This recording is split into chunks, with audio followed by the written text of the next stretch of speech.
the actual principles that they were advocating were pretty good, I think. Peace and love. Peace What's and love, what's yeah. wrong with What's that? wrong with that? Yeah. But yes, people are scared of what they don't know and they can't classify, I think, and so that's why we are all using this kind of labels to try to pigeonhole these things. And then you must be a Marxist, you must be a socialist, you are a capitalism, you are an anarchist or whatever. But let's try to remain open-minded and not apply labels and tags on the ideas, and try to restrict them. Let's try to look at them with an open mind and try to get whatever we think is good, and try to improve them and join the debate and try to transform society for the better, if we can. Did we talk last time actually about the left and the liberal conservative divide? Did we talk about that last time? Is there any divide? Yeah, well, yeah. And I was because I was doing a bit of research about that, and I think the origin of left and right was which side of the court in France they were sitting, right? Yeah. But basically, left was anti-monarchy and right was pro-monarchy. I think that's basically what it came down to. But if you look now, somebody did a paper on liberal versus conservative, and they took 30 issues and they gave you the liberal stance and the conservative stance. It's incredibly sophisticated, and what I find is that, I think I was telling you last time, I have a friend from school who's decided that he's a liberal, and the problem with that is that instead of thinking what your opinion is and then deciding that you're a liberal, because it's a liberal perspective, it's the other way around. If you tag yourself as a progressive, liberal, left-leaning, whatever, then you're going to base your opinion on that rather than the other way around. So your opinion is going to be formed by the tag rather than the tag coming from your opinion, you see.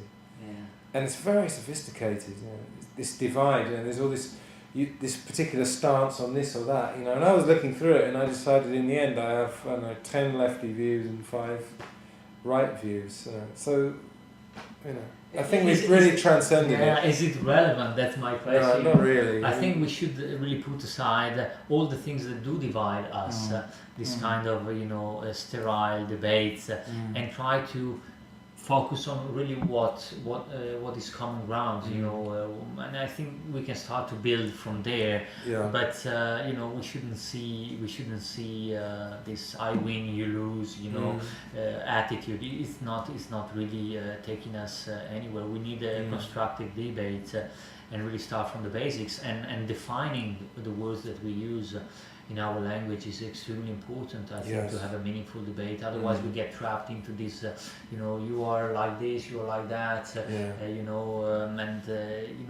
one says one thing and the other understands a completely different thing. You say, you're against religion, but the person maybe is against organized religion or doesn't accept any form of organized religion, but they do have a sense of spirituality. Exactly. But they don't understand one another, and so you get immediately a conflict. Well, and non-violent communication by this guy Marshall Rosenberg does is quite an interesting tool to try to diffuse this kind of bad arguments and bad way to approach a discussion. Try to define the words that we use and understand that human beings have needs that need to be met, and try to reason on that basis, because you have the iceberg, and we tend to see only the part that is emerged, but we don't see all the part that is submerged with all the feelings, the emotional investment into things, the attachments and stuff. And so I think we have to be very careful when we use words and languages and try not to. I mean, if you say to somebody one world, everybody would say, great, okay, one world, okay, globalization's a good thing, Euro's a good thing, It's like the idea of the globalists. Yes, the one word. One world. What is the plan? New World Order. The New World Order, yes. Yeah, or One World Empire. Yeah. So of course, even just using one world, you've got to look beyond that. But going back to humans, I mean, I study humans in everyday life. I observe myself, I observe other people, and You know, I mean, I've been doing a couple of courses recently, you know, like these kind of adult education courses.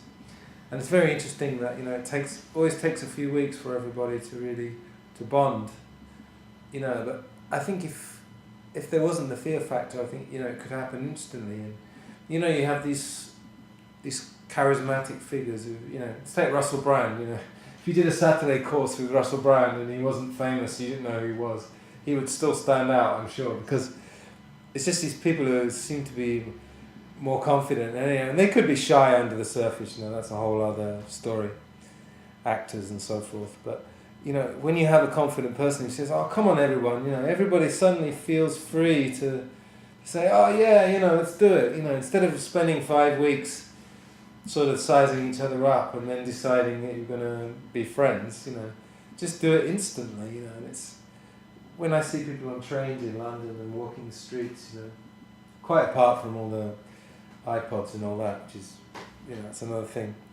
It's there's just a sort of barrier, but it feels like everybody's really bursting to engage with each other. But it just takes a person, or it takes doing a course, you know. I mean, Yes. I mean, our partner took this course. It's a voice course, you know, because I do want to improve my presentation and everything. But it's partly, you know, to meet people, basically, you know, and it's a good way to meet people. But maybe we shouldn't even need these kind of courses to meet people, you know. Yeah. There are plenty of meet-up groups, you know. It's good, but I think we could fast forward the process of you know, engaging. You know, we don't need to pay money or have a trigger. You know, we could be doing it ourselves, and everybody wants it. That's the thing. You see, We should be doing it. And everybody wants the same thing. I think. Then obviously, if we had a bit more free time, that would help. You know, a lot of people are busy with their jobs and commuting and all these the engagements they have, and I think that removes some energy from them to engage into these things, which is a pity. It happens to myself that I probably have maybe a bit more free time than most people, but still, you know, it's not easy. But you know, and even without going far, maybe within our own community. And it's not even necessarily physical time. It's sort of headspace, energy. You know, mind energy. Yeah. You know, if you're mentally drained by your job, particularly if it's sort of mind numbing or pressurized.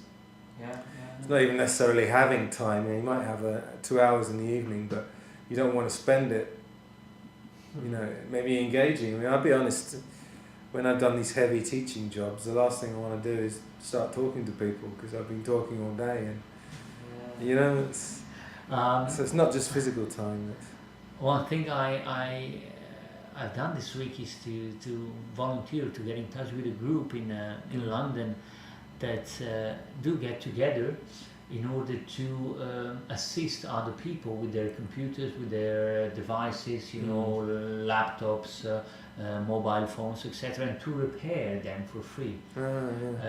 So I would be more than happy to you know, I do a little bit of, you know, Linux and GNU Linux operating system, you know, configuring, installing, repairing computers to a certain extent. And I think what they are doing it's fantastic, because it's a community event, so it gets people together, and then, you know, instead of throwing things away, you try to reuse, to recycle, and to repair as much as you can. Which is also, you know, more sustainable than, you know, just throwing the item away and buying a new one all the time. And so I hope I will have the opportunity to help and to assist them. Wow. I think they meet in Camden and in Brixton, and you know, that will be, you know, a good opportunity to spend some of my time helping other people and doing what I'm already doing with you know, acquaintances and you know, and family. But for you know, for strangers that after that may become a bit less strangers. It's kind of like a return to old values as well, isn't it? It's kind of what your grandma might have told you. You know, which sort of people make fun of in England. My granny and superstitions and everything and words of wisdom. But you know, I mean, it's kind of true, really, isn't it?